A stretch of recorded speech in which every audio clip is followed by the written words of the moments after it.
Okay.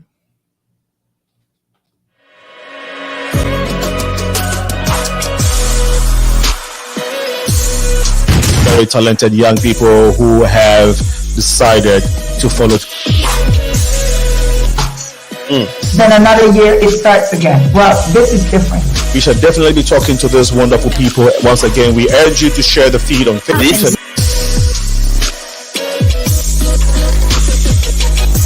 Hi there, I'm Faida, and today we're going to be talking about the African diaspora in Mexico.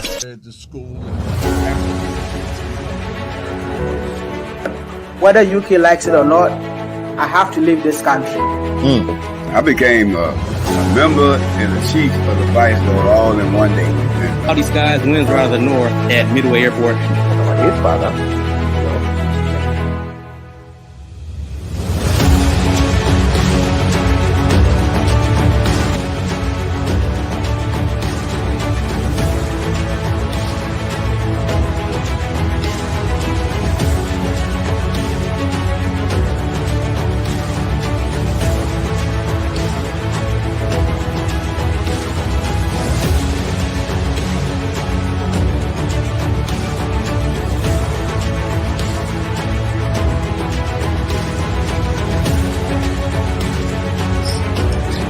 Rice and beans.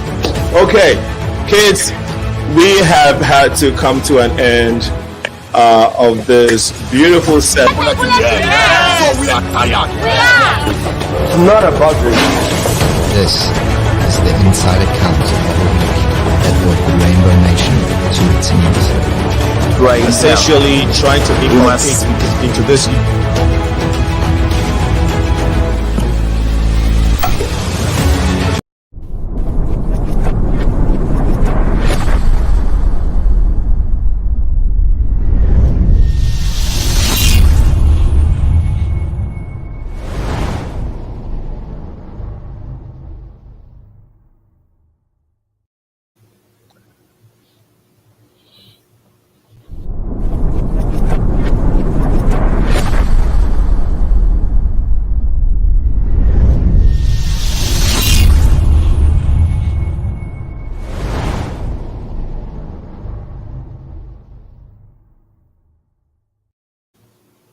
Welcome everyone to this edition of the Progressive Mind Show. We are excited to be coming your way. My name is Alinko, and I'm the host of the most powerful and community-oriented platform in the world. I am excited that today we have gotten the opportunity to come and discuss these things that matter to us. We will take the Captain Mike segment, but before we do that, today's conversation is Juneteenth and the African diaspora.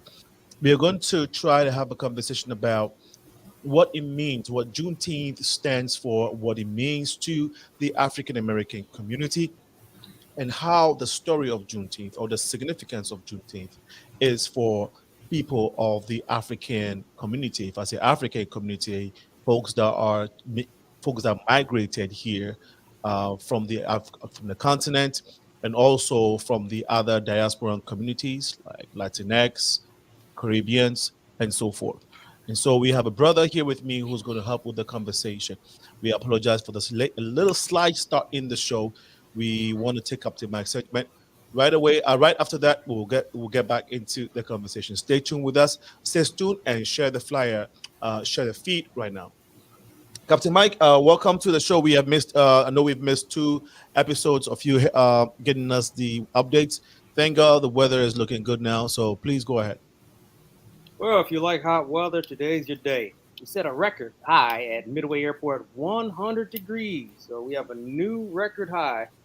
Right now, mostly cloudy, 96 degrees. Winds are out of the southwest, about 15 miles an hour, gust in the 30s. So hold on to your hats. And let's take a look at the rest of tonight and the rest of the week. So for tonight, it's going to stay pretty windy until about midnight. And we're going to have some showers and possible isolated thunderstorms, not as bad as it was on Monday, coming through sometimes after midnight. Tomorrow, hot, muggy, 90 degrees. But guess what? It's going to start cooling off. You're going to have a great weekend. Friday, sunny skies, high 84, low 68. Saturday, 72, partly cloudy. perfect day, low of 60. Sunday, high 81, low of 67. Possible showers late Sunday, maybe into Monday, early into Monday. But Monday, Tuesday, really hot. Monday, hot, muggy. Tuesday, really hot, muggy. Wednesday, high about 87, partly sunny sky. So really nice, really nice. Looking at sports in the international friendly soccer yesterday, we had Ghana and Chile fight to a 0-0 draw. And the White Sox decimated the Detroit Tigers 13-0. And the Padres will be at the Cubs later today. And into our health and fitness. And surprisingly, we're going to talk about heat. Heat is one of the leading causes of death by climate in the U.S. Young children, elderly people, pregnant women are at higher risk. If you're outdoors on a day like today or next week when it's really hot, slow down. Or if you have to reschedule something, you have attendance, a golf tournament, reschedule it or do it later in the day. Wear loose, light clothing, wear light colors, and minimize your exposure to the sun. And use a lot of sunscreen. Yes, even me, even you. We all have to use it. Eat light, easy to digest foods such as salads and fruits. And drink. Water. Even if you're not thirsty, drink a lot because it's deceptive. Try to stay away from alcohol and sugary drinks. Cool down. If you get outside and you overheat, go to a mall, go to a library, somewhere inside with air conditioning. Go home. Don't use a fan if the temperature is over 90 degrees because all you're doing is blowing hot, dry air, and that's going to help dry you out even faster. Take a cool shower or a cool bath. Also, check on others. Check on elderly people, people with younger children. Check. Make sure we're all okay. And be alert for heat-related illnesses such as heat stroke or heat exhaustion. Look for a high body temperature, hot, dry, damp skin, a strong, fast pulse, headaches, dizziness, nausea, confusion, or passing out. If you or anyone else has these symptoms, call 911 immediately. If it's someone else, move the person to a cooler place. Help lower the body's temperature. Try to put cool towels on them. Try to get them into a cool shower, cool bath if you can. And if this heat stroke, don't give them anything to drink. Also, remember, just wear your sunscreen. Don't leave children or pets in the cars. And keep your pets cool and hydrated. And for more tips on heat safety, go to cdc.gov or weather.gov. And with that, Sina, going back to you. Brother, that was very, very useful. Really appreciate the updates. I love all of the heats. Like, I can't get enough of it. Yeah, we'll get it while we can. Yes. Bernard, I don't know about you, bro. I don't like cold. I'll take this over that any day. Yeah, I'll take the heat all day. Oh, yeah. You don't have to dig your car out. Yeah. Chicagoans are happy again. The sun is here. A few people were complaining over the excessive heat, but we love it. We love our summer. The city is going to be buzzing. It's already buzzing, so we're looking forward to a great summer. Lots of activities. Hyde Park Fest just happened last weekend. I don't know. Yeah, you checked it out, right, Bernard? I did. Enjoyed myself, too. It was well done. Blast event. Captain, did you get to see it? No? Okay, I think he's frozen. Mm-hmm. Captain Mike, I was asking if you had a chance to some of but he's saying okay, we can hear him. We couldn't hear that. I think your internet was freezing a little bit, but we it's good to see you today. And looking forward to seeing you next week Wednesday for some more updates on weather, health, and sports. Thank you so much. Well, we'll get to the conversation this evening. We'd like to. That was a slight glitch on from the feed right there, but Brother Bernard is here. Mr. Bernard Kramer is here with us. He runs his own organization. We'll take a short break. When we come back, we would like to get into the conversation this evening. You have tuned into the Progressive Mind Show. We are live on Facebook and on YouTube. We are also being carried by AfroStar radio station, AfroStar online radio station on the East Coast, and we are cross-promoting on their website as well. Stay tuned with us. We'll take this quick break. When we come back, we will talking to Bernard Creamer regarding Juneteenth and the African diaspora. We shall be right back.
Well, welcome back.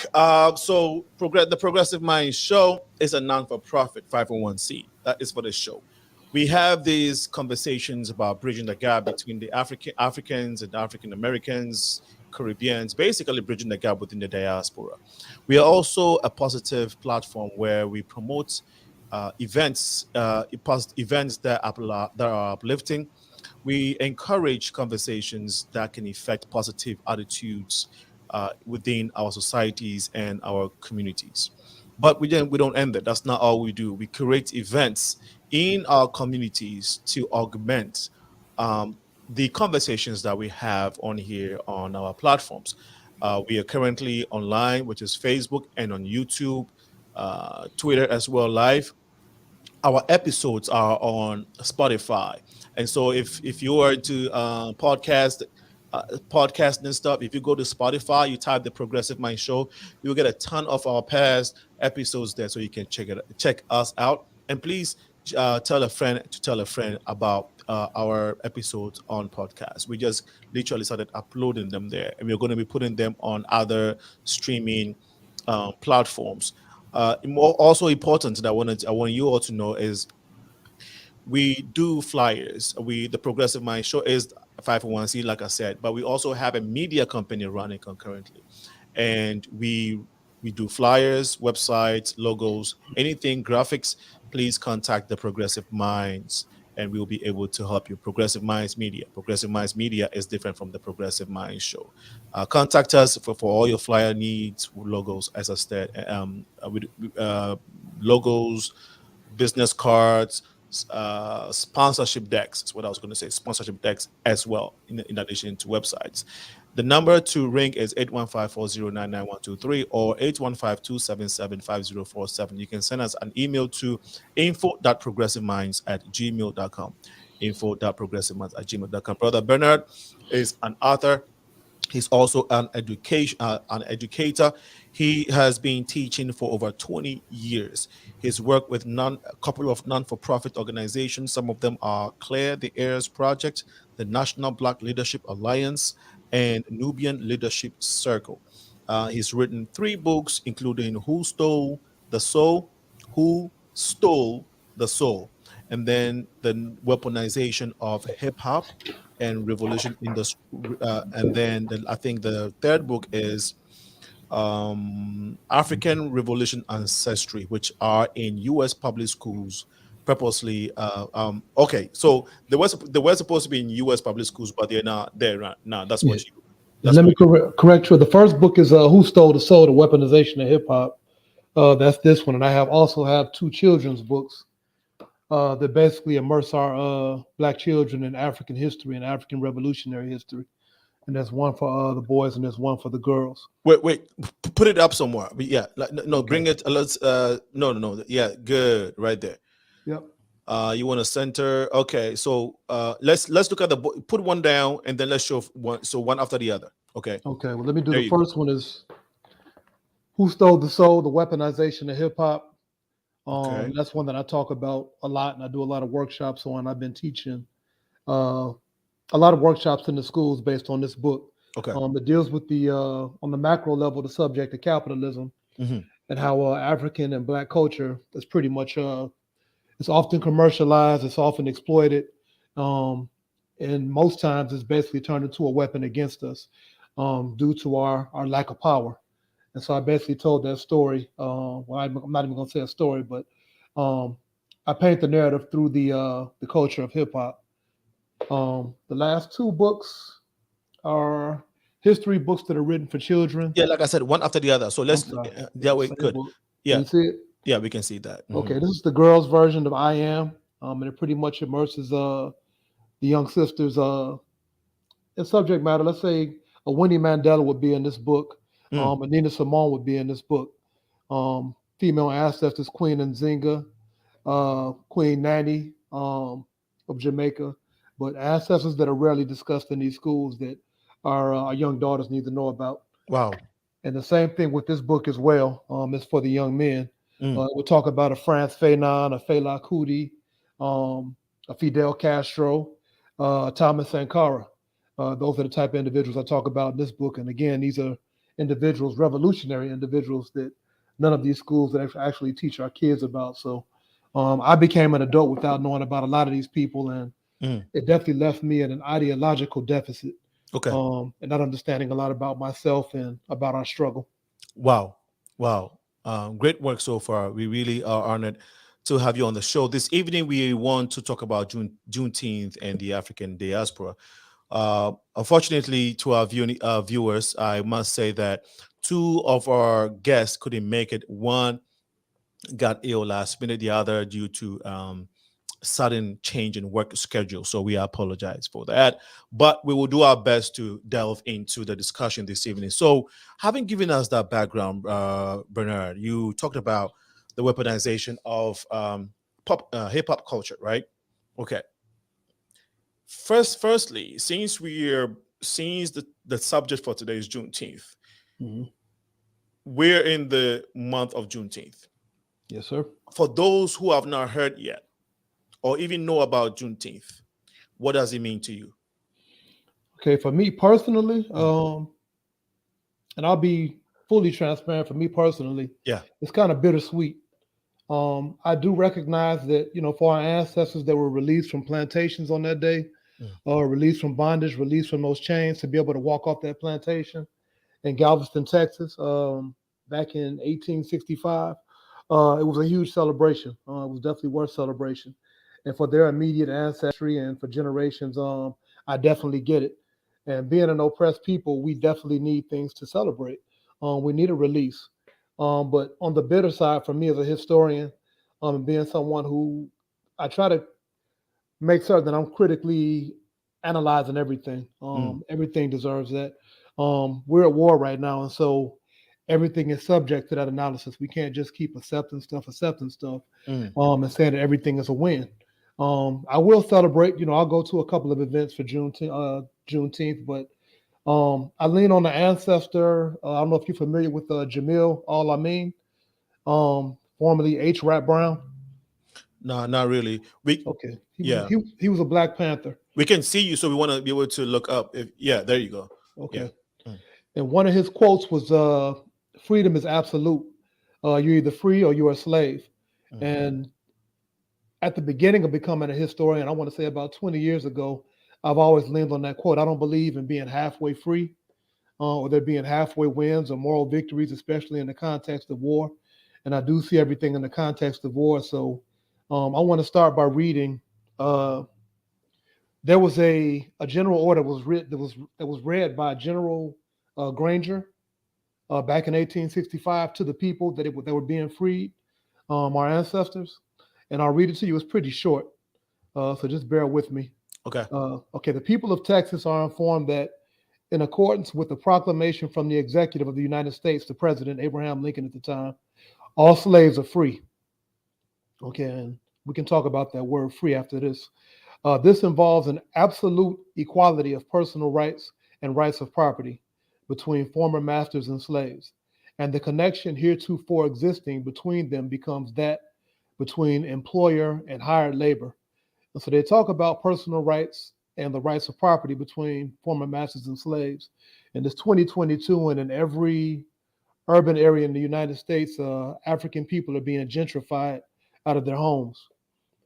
And so that arrangement has not been altered that much since 1865. We're literally losing our homes. And back in 2008, a lot of people were forced to foreclose on their homes when the stock market crashed. So that relationship between us and our property, it tends to be a little shaky. And so he also mentions that the connection heretofore existing between us is that of an employer and hired labor. And so as part of that general order number 3, it basically states that we're supposed to be employed by white people moving forward from 1865. Mm-hmm. And the unfortunate thing about that arrangement is that it still holds true. In most situations in the United States, especially, if we're working and our ability to feed ourselves, to house ourselves, and to shelter ourselves is hinged upon being employed by that white male or by that white man. And so that situation that was spoken in General Order number 3, it still holds true. The last piece was the freedmen are advised to remain quietly at their present homes and work for wages. Okay, this is part of it. They're informed that they will not be allowed to collect at military posts and that they will not be supported in idleness either there or elsewhere. Okay, so that is the definition. What you just gave us is the definition of Juneteenth, right? That's exactly what the general read to our ancestors upon their release. Yes. Okay. A lot of people would argue that, and thank you so much for giving us that background. A lot of people would also sometimes, some people who are not in the African American community who don't understand this if we migrate, once we migrate here, we get a job or we go to school and we do, we go about our lives. We don't necessarily see, for us, we're like, oh, we can go to school, we can get a job, nothing is stopping us. Mm-hmm. But then sometimes we hear folks in the African American community say some of the things that you just said. Mm-hmm. Now, to us, it doesn't sink in. So help us understand, because a lot of Africans will say, well, you are free now. So you can go get whatever you want. I mean, whatever you seek in life, you should be able to get it. America is a free land, all of that. So how is some of the things that you said so prevalent in the African American community that makes a lot of African Americans feel like they are still being enslaved somehow, or they are still being impeded in succeeding? If my question makes sense. It does. Okay.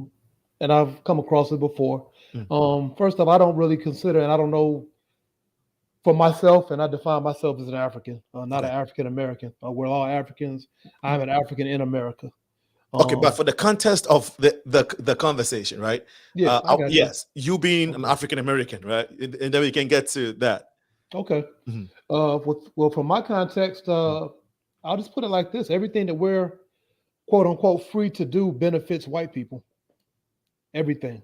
You're free to go to school and to get a job, more than likely working for a white person, to basically consume goods that are being sold by a white person. When you buy a home, more than likely your loan is going to be financed through a white bank. If you're driving a car, an expensive car, especially in the United States, more than likely your car was not only manufactured by a white person, but it's going to be financed by a white person. If you talk about freedom, freedom is total autonomy. It's absolute autonomy. There's no such thing as just being halfway autonomous. It's being independent. If they wanted to shut down our ability to eat, they could do that in a matter of days. If they closed every grocery store in our neighborhoods, whether they're affluent neighborhoods or poor neighborhoods, they could stop us from eating in this country. They could shut off our water. They literally can kill us at will, and in most cases, they can get away with it. people that these random mass shootings. Our educations, 99.9% of the time, are basically filtered through white people. There are very few Afrocentric schools in the United States, so the education we receive is for the benefit of working within this capitalist system for the benefit of white people. So the things that we believe ourselves to be free to do, in most cases, our freedom basically involves enriching others. Okay. Again, thank you for sharing. That was very powerful. What to you, what is freedom? What is your definition of freedom? You know what? It's difficult because I've never been free, and most of my ancestors have never been free, which is unfortunate. You know, you have to go all the way back hundreds of years for us to actually know real freedom. And so for me, freedom is basically the ability to self-determine, to be able to determine our own fates, to be able to basically map a destiny for ourselves that's uninhibited by another person. Okay, thank you again. So you think that Black people are being okay? So you talked about how everything we do is to serve the European or the white person. Now, were you referring to just the African American community or to just the general population, especially in America? Well, for me, my context and my vantage is mostly American, but if you look at it globally, if you want to think about situations where in Africa right now, Africom is spreading like a virus. And I like to draw parallels. We spoke before about the parallels and the connections. I don't draw too many differences between Africans here and Africans on the continent because we're dealing with the exact same forms of oppression. In our case, we have leaders in our communities that are basically working in the interest of white people, especially our politicians. And over in Africa, we've had multiple leaders that are basically working in the interest of capitalism or imperialism, or basically helping to get these American corporations over there to get access to those resources, especially in countries like the Congo. Right now, again, I think I started saying AFRICOM, America's militaristic arm in Africa is pretty much spreading like a virus. Okay, I'll bring you back to that because in Africa also are the Chinese now. Yep. Long before the Americas, you had, of course, France has a more stronger hold on Africa than I would say America. France colonized most of the west part, even north of Africa. And so that's why you have a lot of the French speaking countries in Africa. And so before we talk about a foothold and all of that, again, back to some of the things that you talked about when you were narrating what freedom meant and what Juneteenth is and all of that. Some of the things you talked about was that, well, you know, they control our water. If you work in the bank or if you work in corporate, you're working for the white man. Again, my question is, isn't that the case for everybody? Because America is dominated by Europeans, white people. Yes, Europeans, yes, the European country, right? And so almost everybody else is minority. And so if this is their territory, then of course it will be a norm, right? That it will be a norm that they would control the system because this is their place. I mean, again, for the purposes of this argument, of this conversation, if this is your place, then they control the numbers, they control a lot of the things. So therefore, the corporations were built by them or they own them and all of that. So everybody else work while they control. So wouldn't what you said be for everybody else? Why would it be for just African Americans if what I heard from you is exactly what I'm saying, which is Black people work for white people, and I'm thinking, is that not the case for everybody else? Well, it's the case for, I don't consider us minorities. You know, I look at everything in the Pan-Africanist perspective. Okay. So if we were just dependent on our 14% over in America, then we'd already be losing a fight. By virtue of us being kidnapped and brought over here by Europeans, we were already at a population disadvantage. Okay. Except in the South, where we actually were outnumbering them for a while, but then they changed their policies in terms of bringing in African slaves. I think it would be kind of defeatist to accept the present arrangement, where Europeans are pretty much ruling and controlling everything, because they came to that control and that rule through the persecution and the murders, the mass murders, the rapes, the beatings of Black people, of Africans around the world. All the United States power, all of Europeans' power, Britain's power, is basically derived from killing African people, from murdering African people, from stealing from African people. And so for us to accept that arrangement would mean that we accept being killed, being murdered, being beaten, because in order for them to sustain this current arrangement, they would have to continue killing African people, raping African people, and stealing from African people. So, okay. Thank you for sharing what you just said. But what I'm trying to link it with, I'm trying to link the Juneteenth conversation to the African diaspora, right? And when you give us the background of what Juneteenth is, and how and then you get definition of freedom and what you think freedom is and whatnot. I wanted to just see if go ahead. No, I can draw a real parallel. I didn't mean to cut you off, but yeah, I just wanted to address what you just said in terms of drawing a link between Juneteenth and the African diaspora. Yes.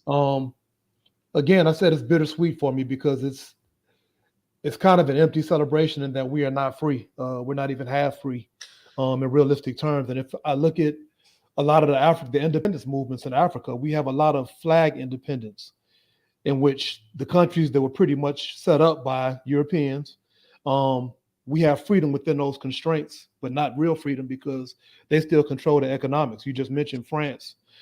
France still places debts on a lot of African countries, on Haiti. Yeah. It tells them they owe money. So, I mean, that's literally peonage in itself. That's debt peonage. Good. But that is good. But that is for France. There'll be a place where I would like us to go into that. I really want this conversation to be zeroed in on Juneteenth and the African connection. But I also appreciate the history and some of the stories that you were giving us when it comes to neocolonialism and the global type of oppression when it comes to Africans or Black people around the world, right? So I really do, but I want to ask this question. If I've heard, what's his name, Lil Wayne, the rapper. Yeah, I don't listen to much from him, but what did he say? I think I've heard him somewhere say that he's free. I mean, he basically does not, I'll say, agree or seem to sound like, okay, he kind of have a different tone or mindset when it comes to some of the things you said, that we're not free, we're still being oppressed. He doesn't think that way. He's made statements. Now, I don't want to quote him for the purposes of what we're doing. We're live, but he said in some of his statements and insinuated that he doesn't feel enslaved, that he thinks he's liberated. And I think Kanye West too may have said something like that in those lines, right? And I've heard a couple of African Americans who don't necessarily share what you just said.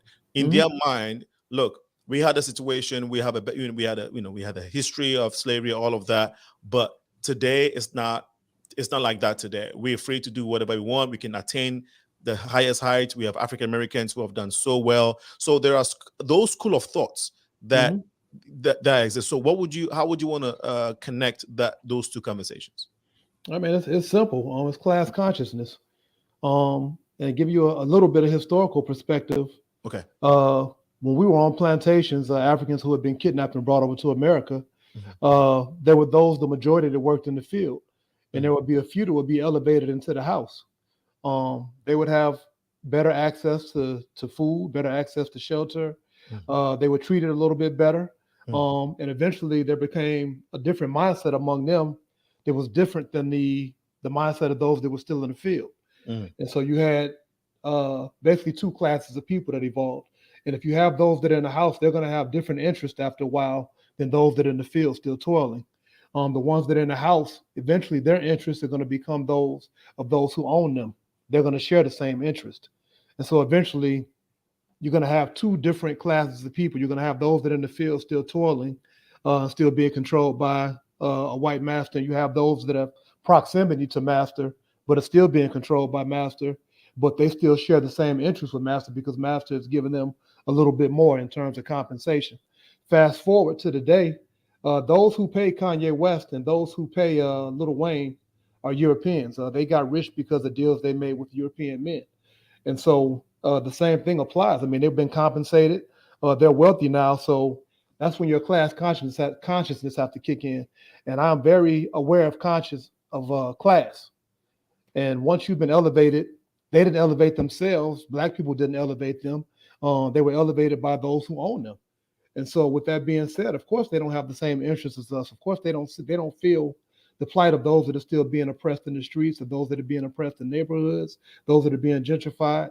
They don't have the same interests. So they can't really speak for us. They do speak for themselves, and they do speak in the interest of their masters. And one thing they won't do is they will not speak against white people or white males, or not even Jewish white males.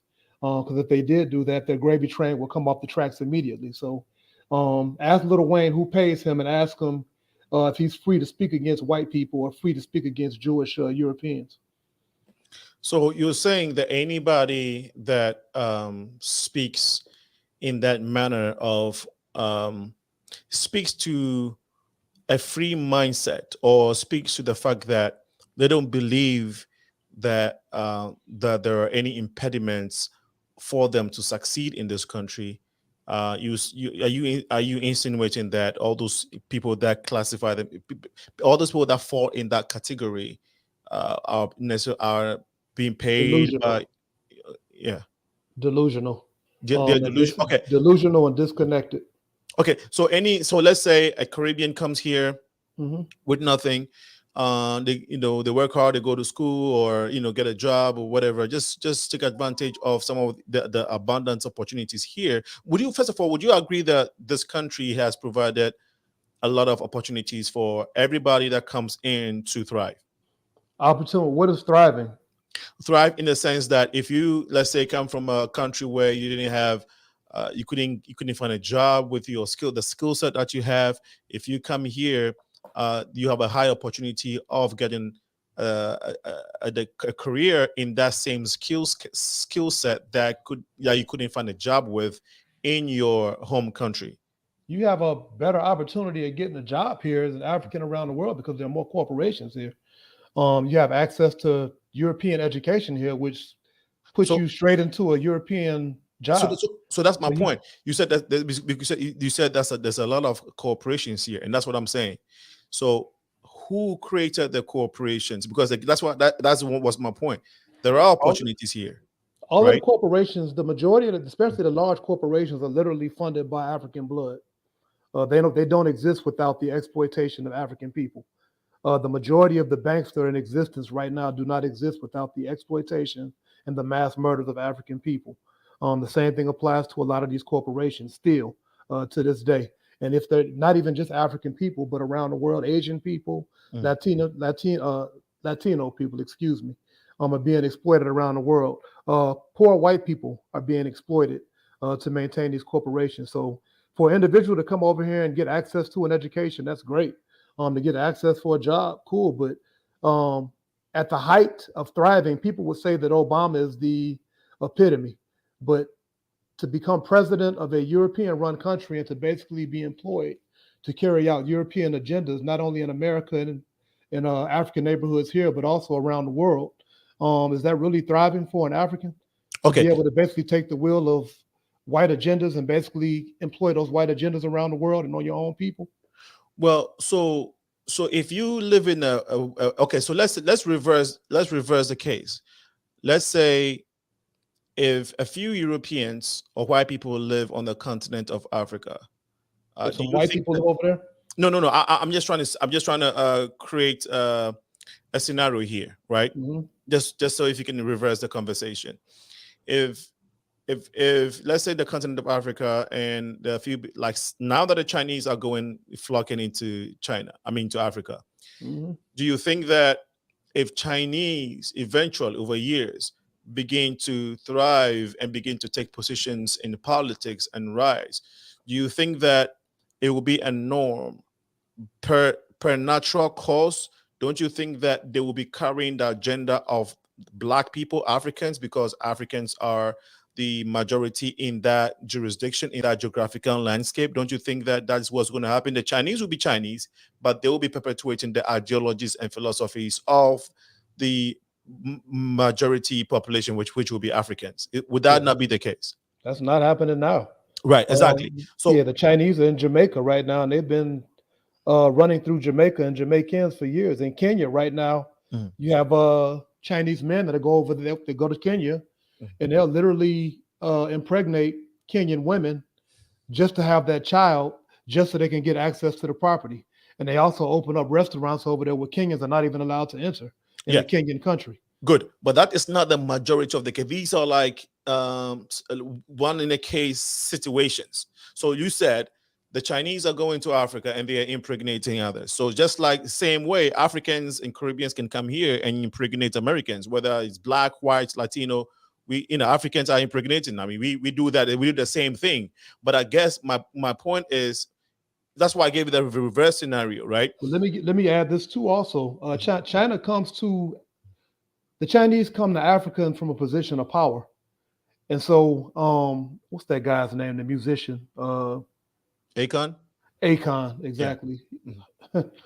So he's basically giving China access to. Is he Nigerian? He's Nigerian, correct? No, he's Senegalese. Senegal. Okay. Senegal, yeah. Senegal.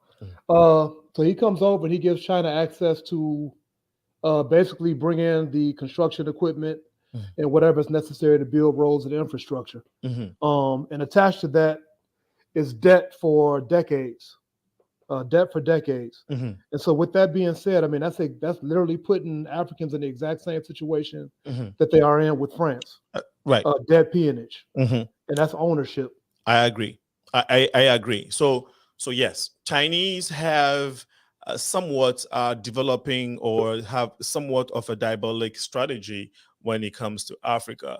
But the thing is, what they're doing is wrong. Is having negative repercussions on the continent, but it's not the story. The holistic story of Africans. Africa. You all know that Africa is a large continent that can contain both Europe and Asia, can contain all the other countries. I mean, I would say continents, from Canada to Europe. But so the point is, the story of Africa is not necessarily that of the Chinese taking over completely. They have make intrusion into some countries like Zambia. You're right about Kenya and I think Mozambique also. Don't quote me on that, but they have made a lot of inroads. Of course, even Ghana, they are there a lot now, but they don't control the narrative of Ghana. They are not the majority in Ghana. They don't control the politics. They don't control the economics. Who knows what's going to happen in 10, 20 years? But for now, that is not even the story.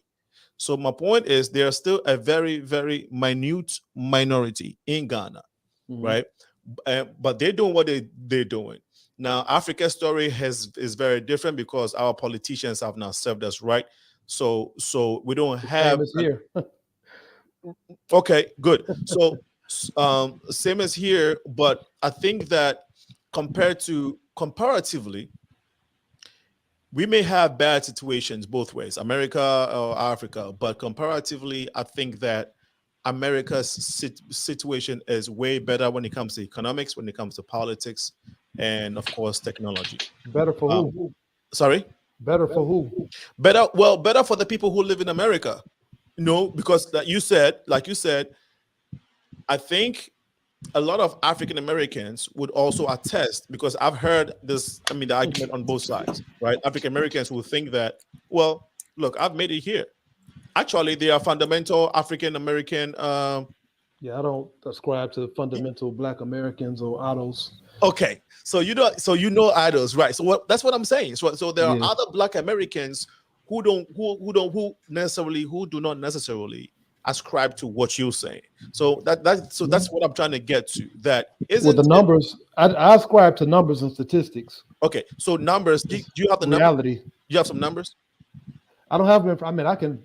They're easy to pull up if you want to talk about employment. If you want to talk about the wealth gap between Europeans and Africans over here in America.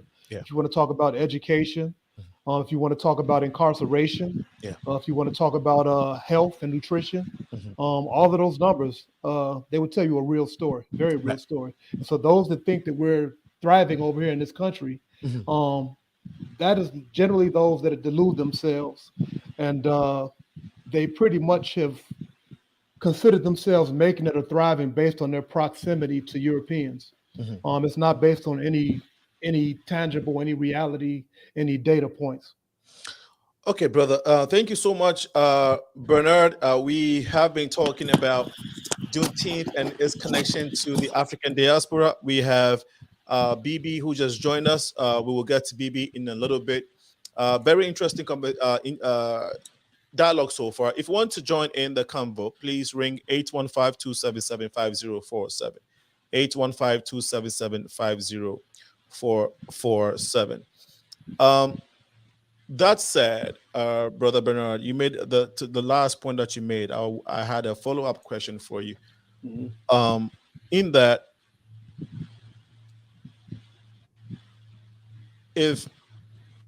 let me reserve the question. I'll come back to you, but let me get BB on this. BB, you just joined us. I don't know if you were listening before you got into the studio.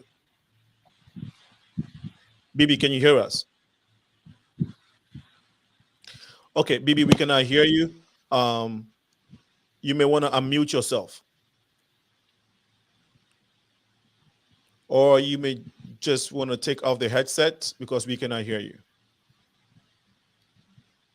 All right, so while we get BB sorted out, let me get back to Brother Creamer, and I'll come to that question. So anyone that is, BB, I know we can hear you, but we'll fix that. Sorry about.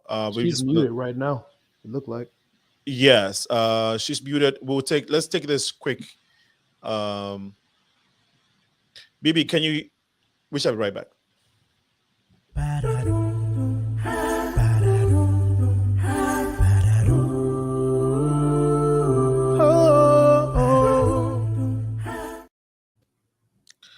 Okay, we were working on BB's feed. If we will see what we can do about it. We are talking about Juneteenth and the African diaspora, what it means to us. We're trying to get BB's take on what the African diaspora thinks of Juneteenth and how can we join in their celebration. And of course, going forward, what can we do together to create a better harmony when it comes to these different Black folks in the United States. And Brother Bernard, you've shared a lot. Do you think that the situation with a lot of things that you've narrated would ever change for the African American? Yes, definitely. We are a very powerful people. Yes, very resolute, ingenious. We possess a lot of talent, a lot of gifts. We're very passionate people. The only issue right now is that we're literally having our talents and our gifts exploited by another person. We're not able to determine for ourselves what direction and in what form those talents and stuff play out, how they're manifested. Not even our own culture belongs to us in many regards in this country. We will get there, but I don't think we'll get there until we start acknowledging some hard realities and not deluding ourselves into thinking that we're winning, or because we live in America and we can consume and we have access to becoming a European, that somehow equates with power or it's winning. But we definitely have everything we need to win, especially as Pan-Africanists, if we work together, which is why I appreciate your platform in that regard. But we definitely have to recognize the connection between Africans over here, Africans on the continent, Africans around the world.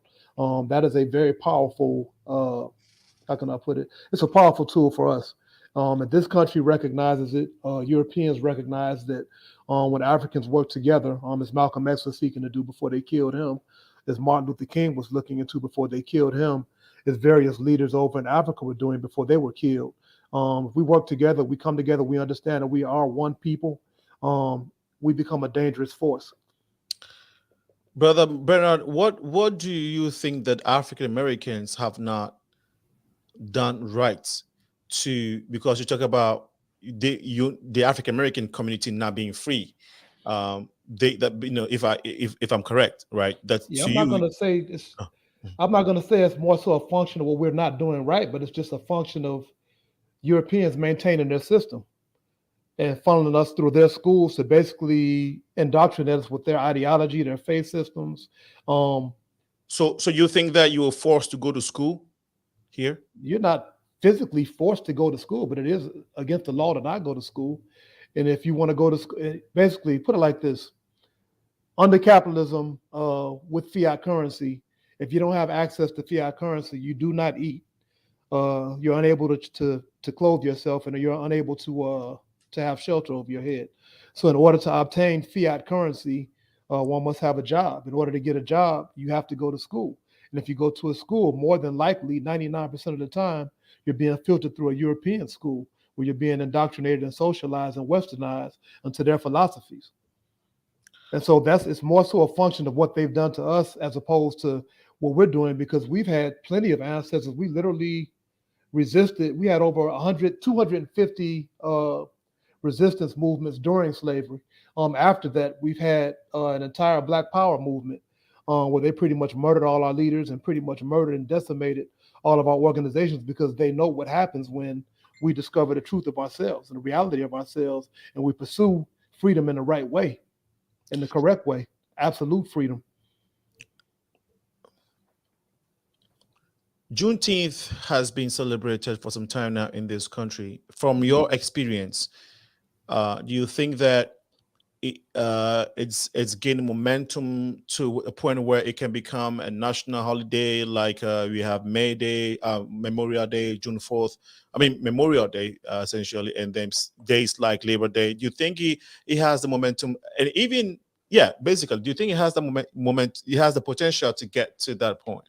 It's already here, which is one of the things that kind of makes it rather vacuous. The fact that this country can literally take it, co-opt it, commercialize it, profit from it, and make it a national holiday, which they can make a whole bunch of money off of. That Walmart thing was pretty much just an example, but they're going to come out with basketball jerseys, football jerseys. It's going to be painted all over arenas. They're going to sell cards. A lot of Europeans are going to capitalize off of this holiday, and we'll celebrate, and we'll pretty much spend a lot of money on food in white grocery stores.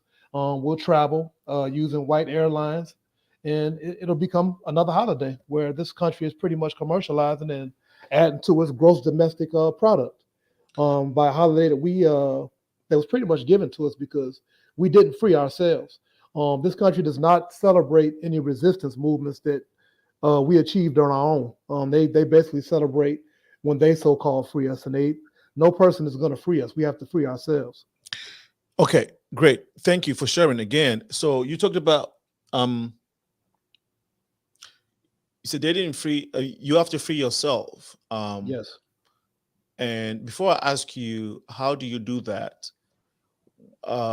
In terms of even the proclamation of Emancipation Proclamation that was done by Abraham Lincoln, right? Yep, 1865. So that was a white man, the same white man who you were saying is not giving you, it's doing, pressing you and doing all of this, right? The same white man that helped in the Emancipation Proclamation.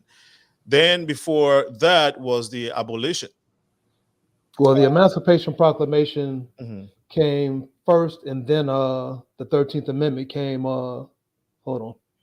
So I guess the Emancipation Proclamation, then the 13th Amendment, then Juneteenth. Right. Came later on. Right, and all these were signed by white leaders, white politicians. Okay. Yep. The advocacy of these, and even the ending of slavery, were the initiative of the transatlantic slavery being ended was initiated by, well, of course, enslaved Africans fought and rebelled, but the abolition played a major role in the abolition are white people, Europeans, from British, English people, right? Yeah, that was an economic decision, or that wasn't any moral decision where they felt bad about the situation with black people. There were whites that believed that slavery was wrong and it was immoral. Okay. But for the most part, slavery was ended because of economic decisions. It wasn't economically viable to maintain slavery at the time. And so we became America's problem when we were released from plantations. They found ways to basically work us in that benefited them, that they could profit from. We worked as sharecroppers on their plantations after slavery. And then we went on to basically fill their jails. And from their prisons, we manufactured goods. And that still happens today.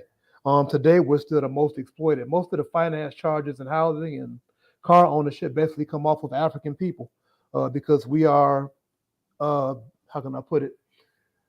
Our finance charges far outweigh those of other people.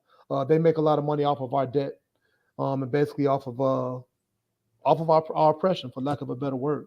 If you look in the jails, you look in the prisons, we're only 14% of the population, yet we're 50% of those incarcerated. Okay. Well, okay, thank you for sharing again, Brother Bernard.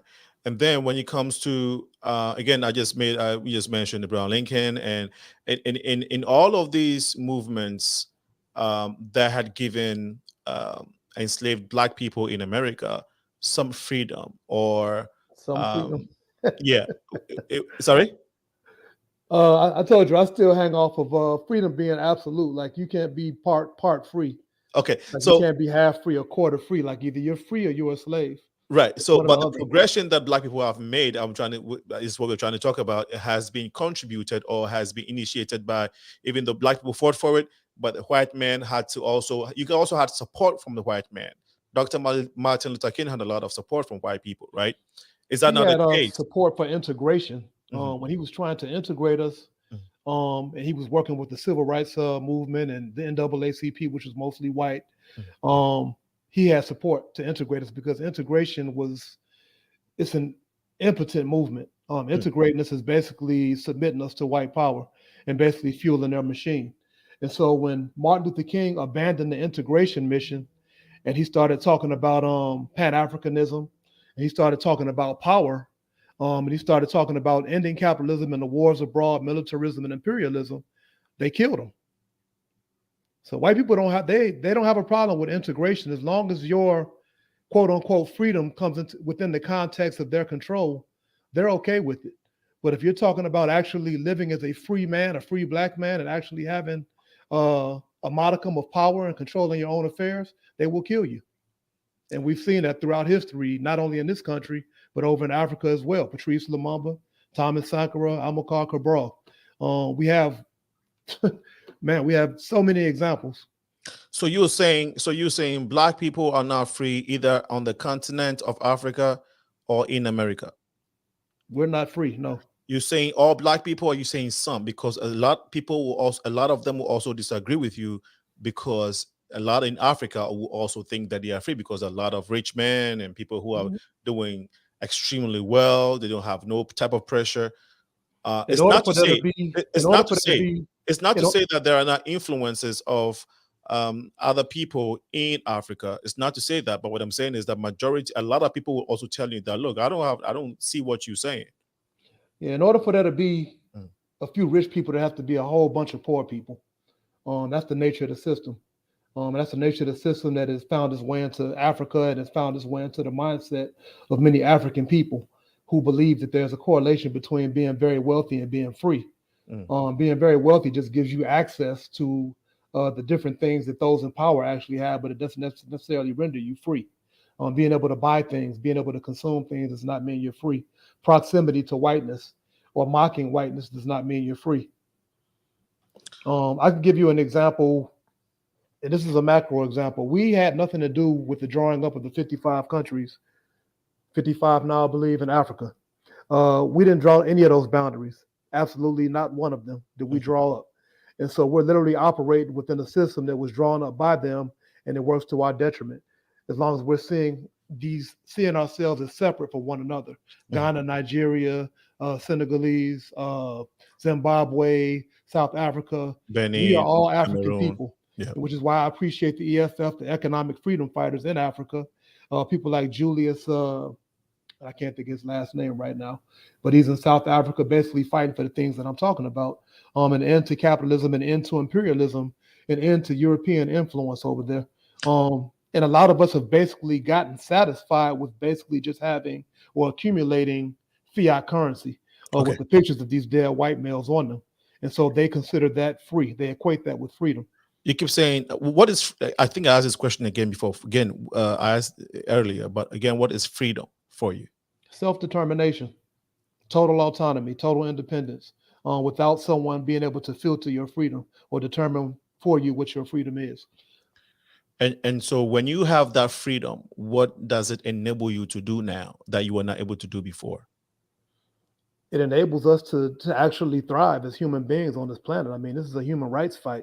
It enables us to live as human beings, whole human beings, without the interference that comes with being caught up in this capitalist system. So you were saying that by white parasitism or pathologies. So you were saying that a lot of Black African Americans are not being able to determine their destiny, or you were saying all Black people?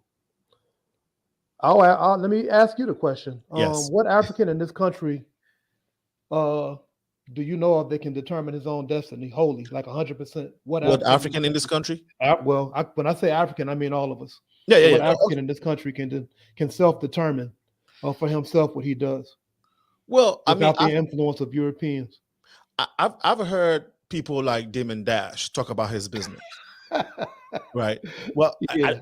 Again, that's why we have this conversation, right? Right. Because as an African, I can only hear, and I don't know that, so I when I hear, I'm like, okay, I hear him talk about his business and how he's built his, and I've read about him and how he's built his, business empire and some of the things that he had done. Yet, of course, he had to partner, but I listen to him and I hear his mindsets and I see what he has done. He's a capitalist. Apart from that, I've seen some Africans literally migrate from the continent, come here, become, of course, medical doctors, engineers, and started their own businesses and have built clinics. They've built manufacture, put up monuments and put up factories, some here and back home.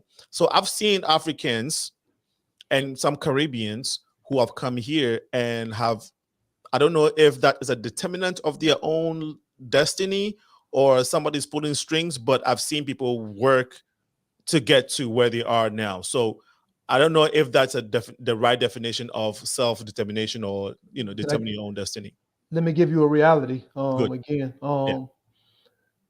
so for every Black judge, Black police officer, Black prosecutor that goes through school and gets degrees, there are 10 more Black people locked up, or a multitude of Black people that are still incarcerated. For every Black doctor, Black nurse, Black medical examiner, we had a Black, what do you call them, in the president's cabinet. Either way, we've had Black people in high offices, and we have plenty of Black doctors. We have Black doctors flocking out of schools every single year. But there is no correlation or no connection between the number of Black doctors and Black health and nutrition in this country. The same thing applies in politics. If you want to talk about, we have more Black senators, more Black representatives. We even had a Black president of the United States. It doesn't yield Black political power. These are individual accomplishments within the context of integration, where a few Black people are making money working in the interest of white people, carrying out white people's agendas and white people's policies. Okay. Again, thanks for sharing. So if an immigrant comes here, or a Black person, you see, the reason why I said immigrant is because based off your narrative or your submission, you are talking. I mean, of course, you would. Your argument is not just. I mean, mainly zeroed in on African Americans here, right? And so I'm all. I'm talking about all of us. Okay, good. You're right. You've mentioned stuff that's connected to all of it, and that's what the conversation is about, right? It's about the significance of Juneteenth, and then the African diaspora, folks like us from the Caribbeans, and so I'm trying to get it from this angle too, and so that we can share perspectives. And sometimes that is what makes us clash, right? Because you have your story, and our story seems different, right? And so we kind of feel like, okay, are we in two worlds, right? And so we're trying to see if we can see eye to eye or just get some understanding here. And it doesn't have to be an understanding. It has to be a continuous conversation. This is how we get to see the similarities, and this is how we get to get a connection going. Yes, sir. So an African comes here. Again, they do their due diligence. They go through school and do their due diligence and take advantage of what your ancestors and Europeans and white people here have fought and created. So we come here. We don't have to do a lot. What we have to do is just take advantage of what has been set in place already, right? And then we become, again, businessmen, we become engineers, we become accountants, and we're building things, and we're buying homes, and we going into business, and we're buying cars, and we're making it. Now, how does that have, I mean, what does that have got to do with any European controlling my destiny? Because I've seen people literally become this. So what do you say to that situation? It seems like we keep your definition of making it or thriving is basically proximity to whiteness and being able to accumulate material goods within this white construct that is capitalism in America. Okay. My idea of making it is for all of us to be free, none of us to be poor. Okay. For a few to be elevated, and for us to be able to determine our own destiny without control, without oppression, white pathologies, white parasitism, whites preying on us in their communities. Like literally in this country, you live in Chicago. Chicago is aggressively being gentrified. I live in Washington, D.C., which is the most rapidly and aggressively urban area in the United States, where you're watching Black people literally being removed from areas that they've lived in for the last few decades, literally being removed and pushed out to the suburbs to accommodate Europeans that are coming in. We can't, and that includes, how can I put it? Okay, I'm a professional, right? I got 2 master's degrees. I'm an educator. I can afford to live in the gentrified areas. Right. But the reality of the gentrified areas, and it's a sad reality for me, is that in order for me to enjoy the amenities that are available, I guess with the technologies that have been created, I have to live among Europeans. There is no homogenous apartment building of African people where I can enjoy amenities with my own people. It doesn't exist in DC, and I would venture to say that it doesn't exist too many places in the United States. Okay. Maybe in Atlanta. We're not winning in that regard. Okay. We're now winning in that regard. It's 11 minutes past 7 p.m. Central. You're watching the Progressive Mind Show here in the beautiful city of Chicago. The sun is here, so we are happy. If you're watching us on Facebook, please share the feed. We are live on YouTube as well and Twitter. Joining me in this discussion is Bernard Creamer, who is an educator. He's also an author and a community activist. We're talking about Juneteenth and its significance, or the connection to the African diaspora. If I say African diaspora, technically Africans who migrated here. We're talking about immigrants from the Caribbean community. We're talking about South Americans, Latinx to a larger extent. Joining us now is Bibi. Bibi, can you hear us? Yes, can you hear me? Awesome. Good. We can hear you loud and clear. If you want to join us via phone call, ask a question, or contribute to what we're discussing, it's 815-277-5047. Before I go to Bibi, the number is right on the screen. So if you're watching us, it's right at the bottom right of the screen, so you can't miss it. I'll take a few comments, and then we will go to we'll take Bibi. We'll have Bibi's take on this. Excuse me, but before that, okay, let me take this. We'll do this. This is from Vonda Watcher Want. She says, same thing is happening in Chicago. We have brother Namdi Crow says, bro B facts. And that's, I'm sure, to some of the things that you've said. to think that American is the great country and it's not. Okay. Thank you again, brother. He said this is propaganda. He's seeing America through the propaganda that America puts on the African people. And I know Namdi, that's to me. That's thank you for your comments, Namdi. I am brother Crow? Sorry, I was speaking to my brother Crow. Oh yeah, yes, thank you for chiming in with that comment, brother. This is from Chutmal Award. Hey, my guy, what's up? He says, Sana Linko, what country in Africa now are our people free? Not a single one I know of, brother. We still got a long way to go, unfortunately. Thank you so much, my guy, for your comments. Brilliant points there made. You were right. You were very right. Immigrants are given more grants than blacks in this country. Okay, this is from Vanda again. And Crow said earlier, having black wealth it's a ransom for being able to deal with the ravages of white hegemony. Okay, thank you, brother Namdi. He's making some powerful points. Thank you, brother Namdi. This one is from Audrey. Audrey says, can you share where I can read the statement to the enslaved on Juneteenth? Yeah. Where did I get it? Just Google. I'm sorry. Google. Yeah. Google General Order number 3. General Order number 3. Okay, great. And then so these are the comments so far, and we have Veronica watching. Veronica, thank you for joining the feed. Please share it so we can go ahead, brother. I was just speaking to Ronnie. I'm sorry, I know her too. Okay.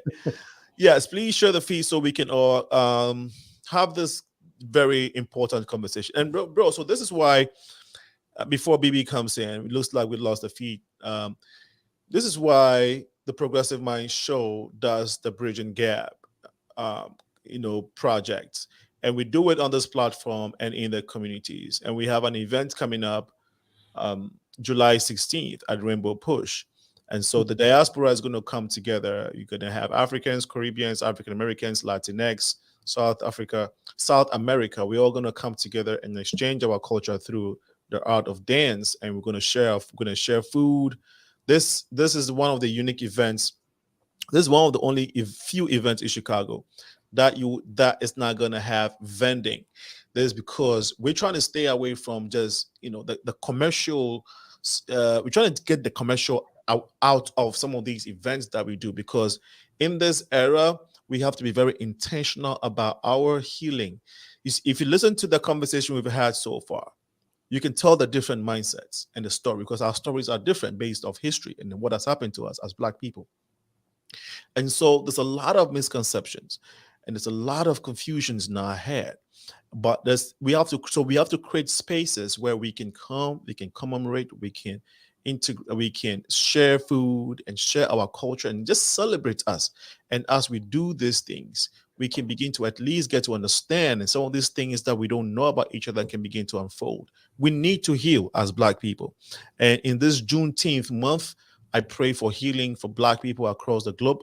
And as we work towards July 16th, which is going to be a Rainbow Push, July 16th exchange ceremony, we invite you all. Tickets are available on Eventbrite. We encourage you all to go there and buy tickets. We're going to be honoring Reverend Jesse Jackson in a very special way. We have a king coming from Africa who's going to honor him as an African chief, Brother Bernard. We're going to be crowning Reverend Jesse Jackson as an African chief. And this is our honor for the work that he has done and some of the things that he has fought globally.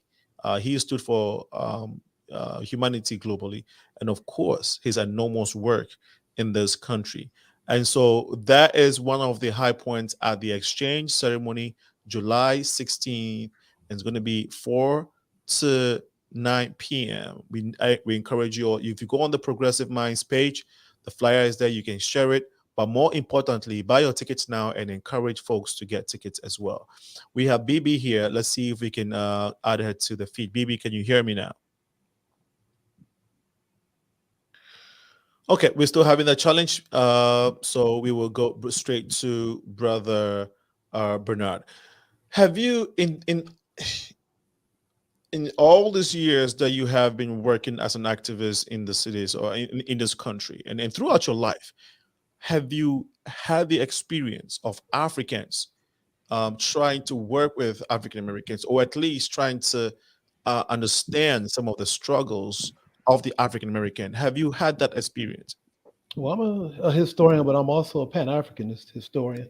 And so I'm still growing, as we all are, but yeah, I want to keep your Pan-Africanism outside for now, right? Let's well, I can't. I mean, that's literally part of my ideology. Like, there is no separating my activism here and my activism abroad. Yeah, no, we would, in this context, for the purpose of this question, the reason why I wanted to interject for a quick second. As an American, as an African American, and I understand that yes, Pan-Africanism is innate. I get it. Sometimes, yeah, these things are innate. I mean, you can be taught, but it's more innate. And so I know nobody can take that away from you. All I'm saying is that as an African American, from your observation, working even as a Pan-Africanist in both communities, have you seen a lot of support from the African or the Caribbean community to your struggle? Is my question. Definitely. Okay. I'm part of one of the organizations, the Nubian Leadership Circle. We have a very large Pan-Africanist component. And so we have people from all over the world. And I've worked, put it like this, I'm very good friends. I don't know if you know Amara Enya in Chicago. Yeah, I know, man. I know Amara. Yeah, well, me and her speak pretty often about issues. And we might not agree on 100% of things, but we definitely have an understanding of what needs to be done. We definitely understand that everything is done within the context of war. We definitely are in agreement with what we're facing, what we're dealing with, what we're contending with. We understand class consciousness and that sort of thing. I don't differentiate between, again, Africans here and Africans from the continent, because there are those that are ideologically sound and grounded from Africa, from the continent, and those here that are the same. And so I have individuals from there that I might not agree with. I have individuals from here that I might not agree with.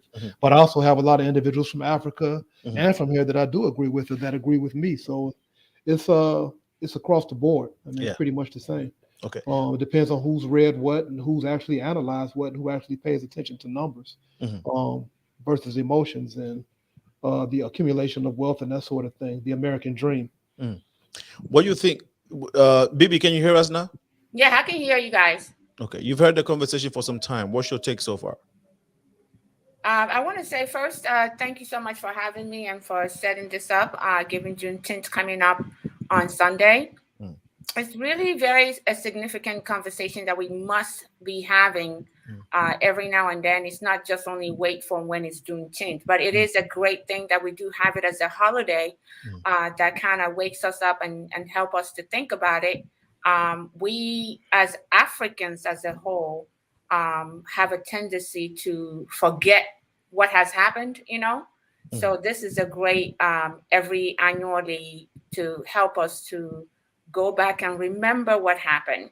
Juneteenth as an African is very, very significant to me. And I think it should be significant to every African in the globe.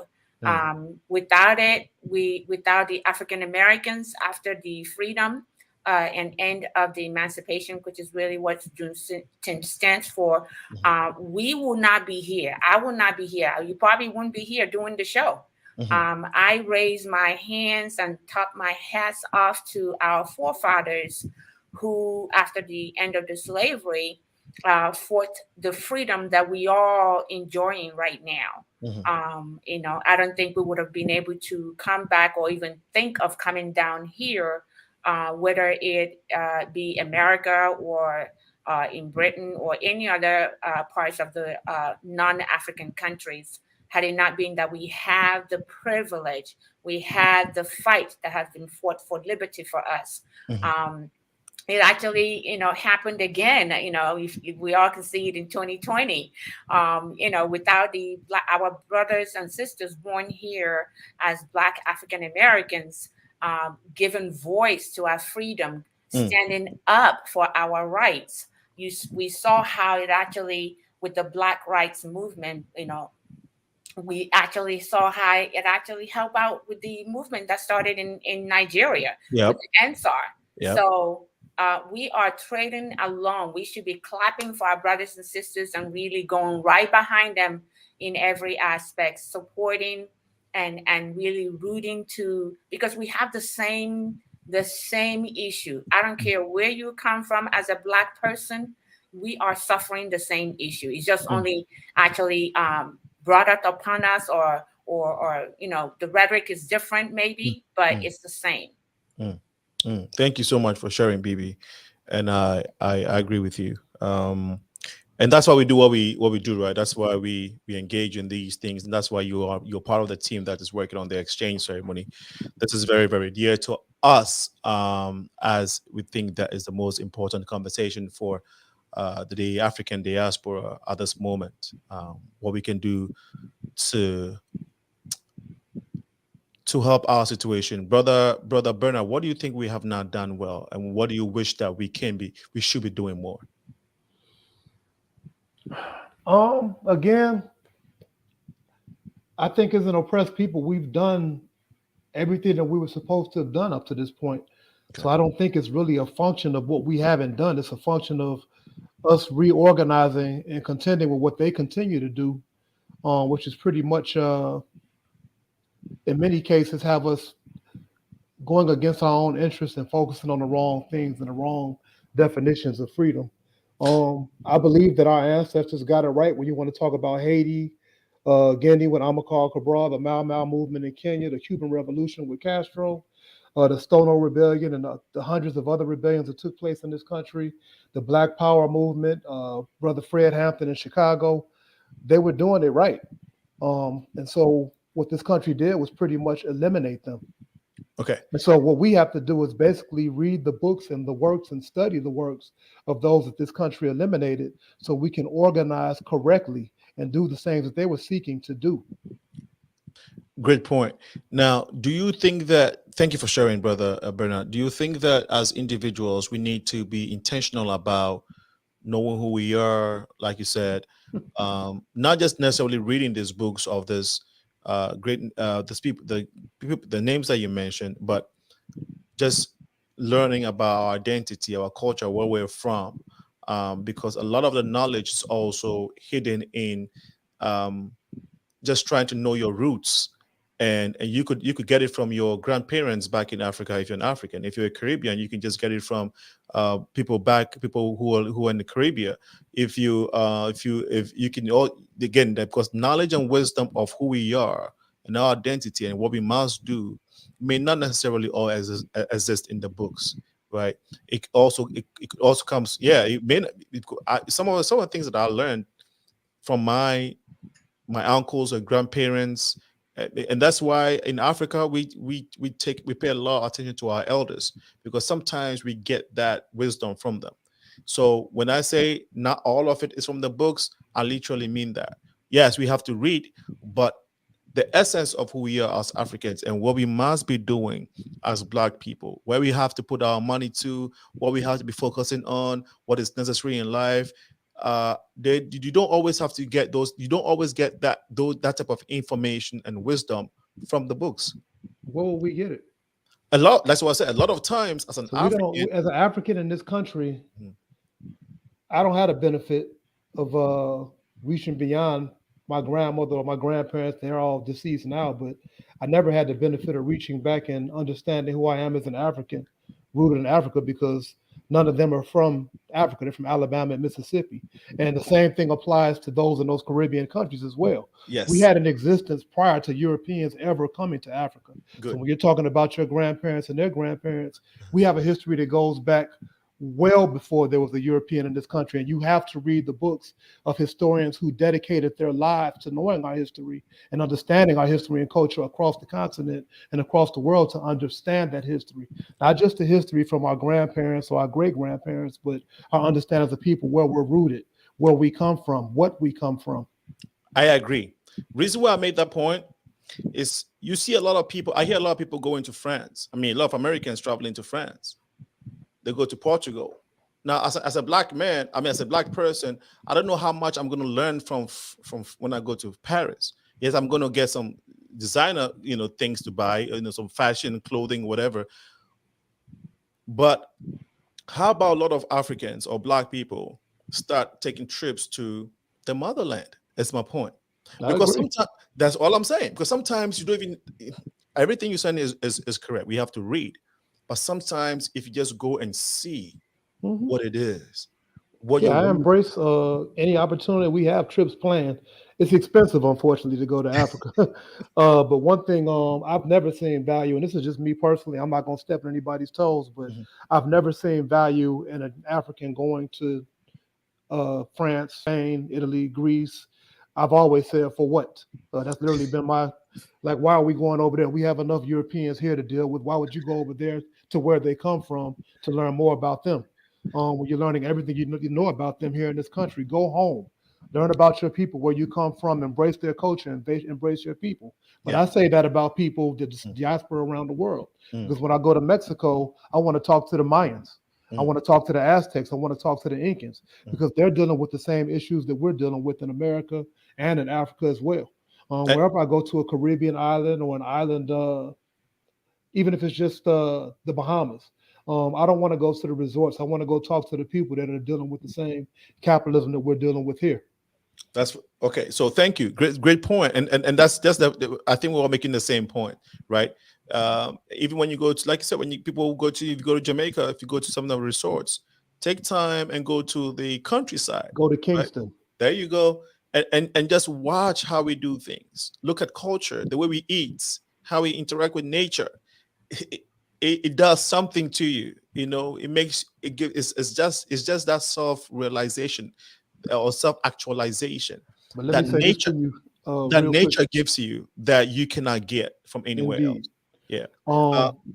Most people that go to Jamaica don't know anything about Jamaica, and I guarantee you, if you read Amy Garvey's books or Marcus Garvey's books, you will know worlds more about Jamaica than probably a lot of Jamaicans by reading those books. I'm not going to say the elders, of course, but you have to read those books before you even go to those countries, so you do have a frame of reference. Because a lot of people that live over there, they've been miseducated too, and so they don't have that frame of reference either. Great point. Thank you so much. Bibi, I know you've been nodding your head. Go ahead. Yes, great point. Both of you have it right. I mean, I support the reading, but Brother Bernard, you have to also understand a lot of us learn more when we actually infuse ourselves within the activity. So traveling is important, and I definitely support that. What we actually lacking right now is doing for ourselves. What stops us from people going to Jamaica and then have our own organized tourism that takes us to the history of all the Black in or about Jamaica? And then also, when they go to Africa, there's a lot of safari trips that are happening.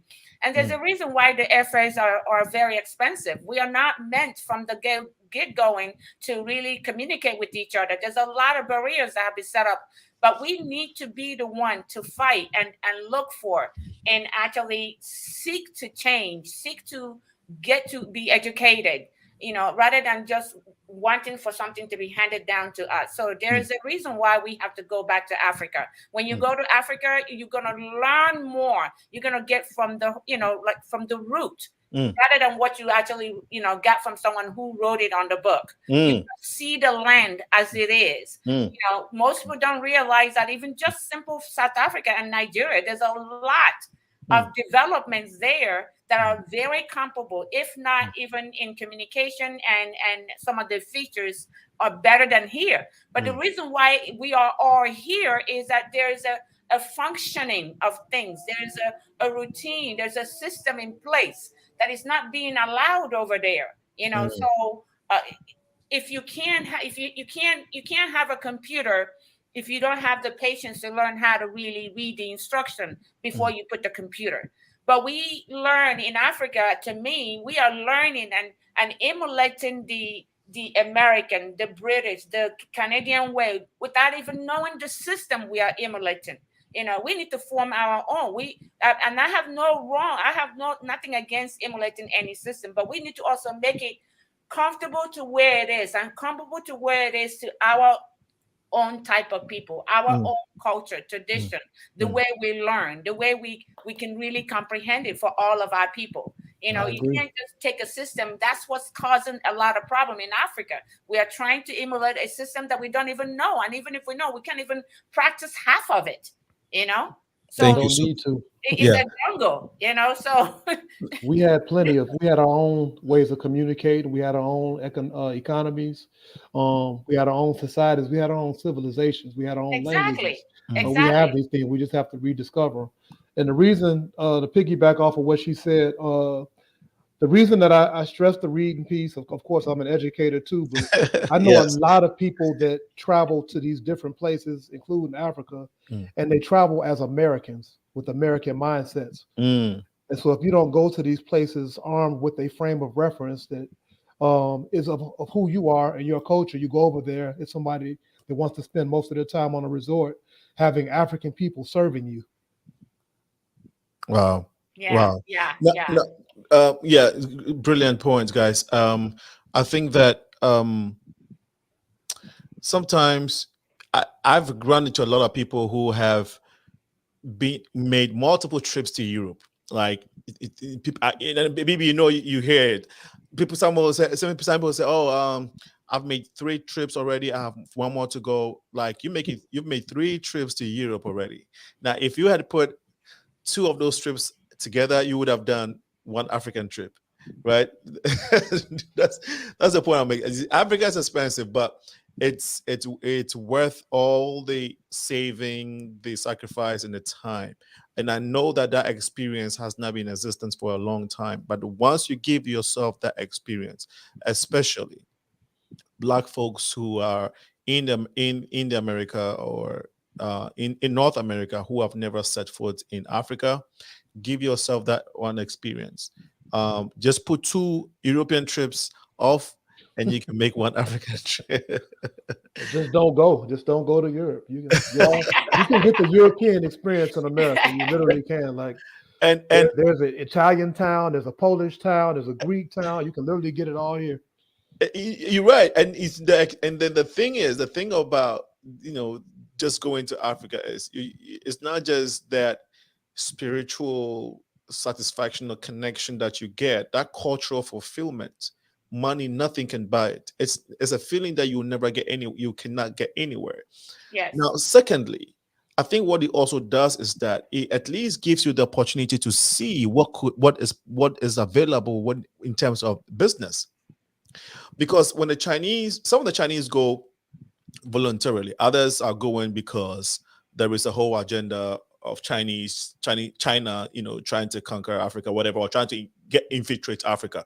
But that notwithstanding, the Chinese, when they go, or the Chinese go to Africa, they sometimes come with this $5,000 or $10,000. I grew up with a lot of South Koreans coming to Ghana, and they don't have nothing. These are literally like when as a young man growing in Accra, when I see these people, walking around, they are like literally as poor as some of us, but the thing is, they come anyway. And with the little money that they have, because, they got it from their country, they're able to put it in a thing or 2. And before you know it, they're owning stuff, and it gets bigger and bigger. So all we're saying is that if Chinese are, let's say, taking advantage and looking at the things the way they see, in this manner, the Lebanese are in Africa, Indians are in Africa and doing business, I think that African Americans can give it a shot. You never know. Africans in America, I was going to say this piece, and I can't stay on too much longer. I got to work in the morning. I'm exhausted. No, we're done. We have to trust each other. And one of our biggest issues is a lack of trust. And we've been socialized to not trust each other. And we've been leaning on this individualism and this individualistic piece. I got mine, you get yours. I'm rich. Look what I have. Look at my home. Look at my car.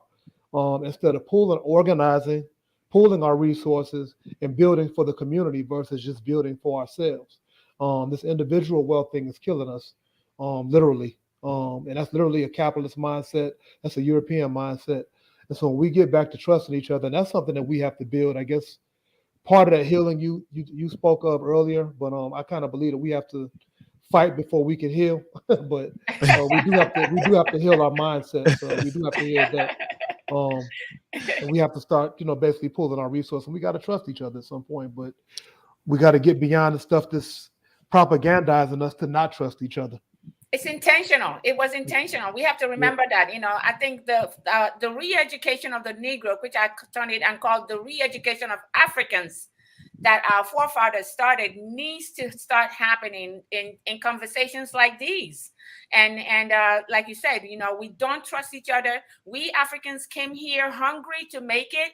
And so we don't even take time to know and get to know our brothers and sisters, the culture that has been set here, the mindset of survivalship that we have to follow after our Black African Americans. And then so with all that setup of wrongful mindset, we are also coming in without being able to say, okay, we can trust each other. So until we, kind of like break that barrier, then you can't really expect our African Americans to go to any part of Africa. Though some of them have actually, done a great deal, going to Ghana and surviving and making it and buying business. But it takes a little bit more. We have to come out of that whole education and start educating ourselves, saying, hey, we are in this together. We have to start trusting one another. We have to start loving one another.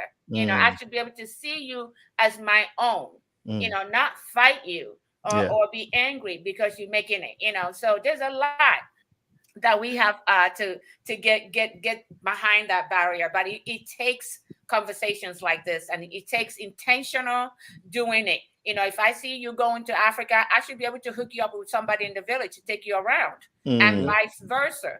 A lot of Africans that came here in America were sponsored by their missionary, Caucasian friends who pitied them. But you couldn't get that sponsorship from our own Black Americans. Granted, the kind of economic status is not there, may not be there in terms of the funding for ticket and all of that.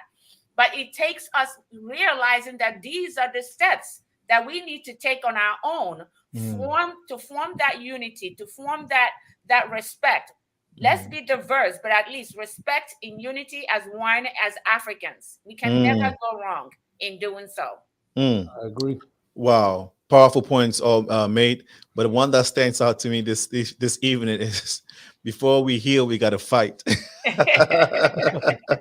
Yeah. Sometimes that's what it takes. But I have enjoyed every bit of it. I have learned a lot, and I hope that you out there have been able to get something from this. Really want to thank everybody that has joined the conversation. Brother Namdi brought another point. Let me take it from here. He says, and also Dr. Bobby Eri said, we have to understand who we are when we go to these institutions, and a lot of African people forgot that because they want to be close to whiteness. Last point I'm trying to take, I believe personally that Juneteenth is not supposed to be celebrated, but we should use this time to reflect on the fighters who fought for us and pay to keep fighting for suppose to be celebrated. But we should use this time to reflect on the fighters who fought for us and understand we have to fight for liberation. All right, on that note, we would want to end the Brian just came in. Brian says, gratitude for the dialogue. Brian, thank you so much for joining in. This is what we do here at the Progressive Mind Show. You can follow this show, you can follow this conversation on YouTube and Facebook. It's going to be there. Additionally, we are on Spotify. Go on Spotify, you type the Progressive Mind Show. We shall be you can find us and you can listen to us on your drive home or on your drive to party, whatever.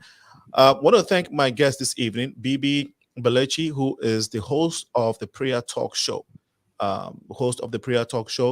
And then my brother Bernard Creamer, who's an educationist. and also a community activist. He's an author, an educationist, and a community activist. Brother Bernard, thank you so much for a great, healthy conversation. Thank you. BB, I'm glad that you made it. And to everyone outside, we want to say thank you so much. Let's keep the conversation going. Sunday coming is Father's Day. Is also Juneteenth, of course. And we're going to be here from 4 to 6 p.m. We're going to be talking about fathers, life without my father. On that note, remember, to whom much is given, much is required. BB, have a wonderful evening. Bernard, thank you. Thank you for Thank having you. us. Bye.